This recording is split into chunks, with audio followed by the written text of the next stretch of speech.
సమయంలో పరిశుద్ధ గ్రంథంలో నుంచి ద్వితీయోపదేశకాండము 30వ అధ్యాయంలో నుంచి ఒక లేఖన భాగం మనము చదువుకుందాం. 30వ అధ్యాయం 19వ వచనం. నేను జీవమును మరణమును ఆశీర్వాదమును శాపమును నేను నీ ఎదుట ఉంచి భూమి ఆకాశముల మీ మీద సాక్షులుగా పిలుచుచున్నాను. అదే ప్రకారము ఇర్మియా గ్రంథం 21వ అధ్యాయము 8వ వచనం కూడా మనము చదువుదాం. The book of జెరమయా chapter 21 verse 8.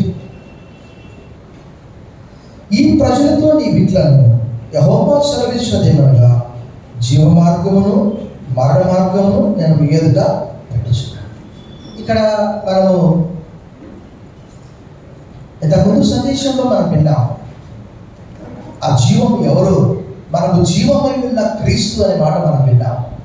ఇంకొక విషయం చెప్పరా, దేవుడు ఆ నిత్య జీవాన్ని ఎక్కడ ఉంచాడట? క్రీస్తులో ఉంచాడట. యోహాను రాసిన మొదటి పత్రిక 5వ అధ్యాయం 10వ వచనం చూడండి జాగ్రత్తగా. ఆ తండ్రి అయినటువంటి దేవుడు కుమారునిలో ఆ నిత్య జీవం ఉంచాడట. ఎవరైతే కుమారుని కలిగి ఉన్నారో వారు నిత్య జీవాన్ని కలిగి ఉన్నట్లే. యోహాను రాసిన మొదటి పత్రిక 5వ అధ్యాయము 11వ వచనం. ఆ సాక్ష్యం ఏమనగా దేవుడు మనకు ఏమిచ్చాడట? నిత్య జీవమును దయచేసాడు. ఈ జీవం ఆయన కుమారుని అందున్నది. సో ఇది మనం తీసుకుంటున్నామంటే యేసుప్రభువు వారు ఏమన్నారు? నా శరీరం తిని నా రక్తము త్రాగువాడే ఎవరట? నిత్య జీవము గలవాడు. బిగ్గరగా చెప్పడం కూడా ప్రభువు భయపరచు. ఇది మనం తీసుకుంటున్నామంటే అర్థం ఏంటి తెలుసా? నిత్య జీవానికి మనం అర్హులము. మరణ బిగ్గరగా చెప్పడం బట్టి ప్రభువు భయపరచు. ఆ నిత్య జీవం ఎక్కడో లేదు, ఇక్కడ రాయబడ్డ గ్రంథంలో. ఆ సాక్ష్యం ఏమనగా దేవుడు మనకు నిత్య జీవము దయచేసాడు. ఈ జీవం ఆయన కుమారుని అందున్నది.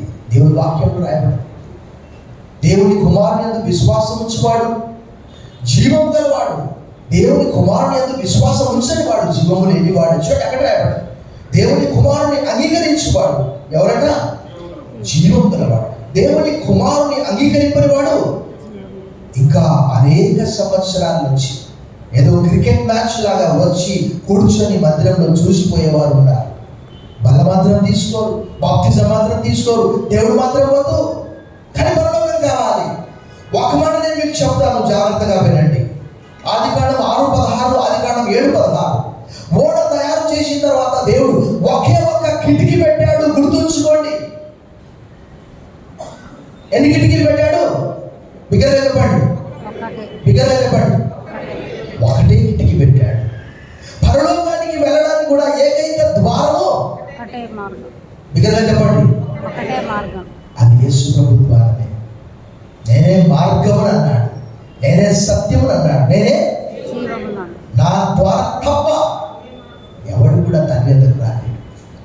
ఒక కిటికీ ఒక తలుపు పెట్టాడు. ఆ తలుపును దేవుడే మూసేశాడట. చూడండి ఒకసారి ఆదికాండం 6:16, 7:16 చూడండి. 6వ అధ్యాయం 16వ వచనం చూడండి. అక్కడ 6:16 ఏమని రాయబడ్డది? ఆ ఓడకు కిటికీ చేసి పైనుండి మూరడి క్రిందికి దాన్ని ముగించవలను. ఓడ తలుపు దాని ప్రక్కన ఉంచవలను. క్రింది అంతస్తు, 2వ అంతస్తు, 3వ అంతస్తు 7:16 చూడండి. 7:16 ప్రవేశించిన వారిని దేవుడు అతనికి ఆజ్ఞాపించిన ప్రకారం సమస్త శరీరంలో మగది ఆడిది ప్రవేశించింది. అప్పుడు యెహోవా ఓడలో అతని మూసివేసెను.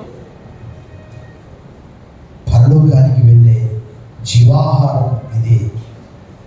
ఇది కాకుండా మీరు వేరే మార్గంలో వెళ్తారంటే ప్రభువు ప్రతిమలాడుతున్నాడు. నేను జీవమును మరణము ఆశీర్వాదము శాపం ఎదుట వచ్చిన ఏది కావాలో ప్రభు కావాలా పాతాళం కావాలా? నేను కాదు, మీరే నిర్ణయించుకోవాలి. తల వంచండి, మనం ప్రార్థన చేసుకోవాలి.